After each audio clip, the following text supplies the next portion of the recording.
Hello നമസ്കാരം, ഞാൻ doctor സോഫിയാണ്. ഇത് കണ്ടല്ലോ, ഇത് മുരിങ്ങ അല്ലേ, മുരിങ്ങയില. ഇത് rich vitamin A, C, E, പിന്നെ കാൽഷ്യം, പൊട്ടാഷ്യം റിച്ചാണ്, അയൺ റിച്ചാണ്, ആൻറ്റി മിലിറ്ററി പ്രോപ്പർട്ടീസ് ഉണ്ടായത് ഒരു മരുന്നെന്നു പറയാം അല്ലേ.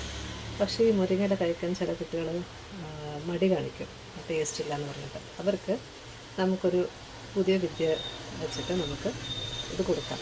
ഓക്കെ, സോ ആദ്യമേ ഈ ഇലകളൊക്കെ ഒന്ന് വൃത്തിയാക്കി ക്ലീൻ ചെയ്യാം. എന്നിട്ട് അതുപോലെ ചെറുതായിട്ട് മുറിച്ച് വെക്കാം. ഓക്കെ, എന്നിട്ട് കുറച്ച് ഉപ്പിടാം. എന്നിട്ട് നമ്മുടെ ഗോതമ്പ് ഇത് ആക്കാം. അതിന് നല്ലോണം കുറച്ചൊരു ഓയിലിട്ടിട്ട് മിക്സ് ചെയ്തിട്ട് കുറച്ച് വെള്ളം ഒഴിച്ചിട്ട് നല്ലതായിട്ട് ചപ്പാത്തി മാവ് പോലെ നല്ല കുഴച്ചിടാം.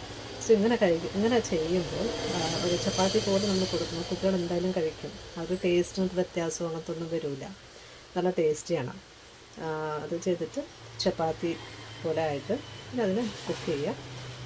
ഇതിൽ ഞാൻ ചെയ്തത് കുറച്ച് വെജിറ്റബിൾ കറിയാണ്. അല്ല, ക്യാരറ്റും ബീൻസും ഒക്കെ, പൊട്ടാറ്റോ ഒക്കെ ഇട്ട്, ക്യാപ്സിക്കം എല്ലാം ഇട്ടിട്ട് എല്ലാം കൂടി ഒന്ന് തേങ്ങ പാലിൽ വെച്ചൊരു കറിയാണ്. ഇത് നല്ല ടേസ്റ്റ് ഉണ്ടായിരുന്നു. സോ എന്തായാലും ഇത് ട്രൈ ഔട്ട് ചെയ്യുക.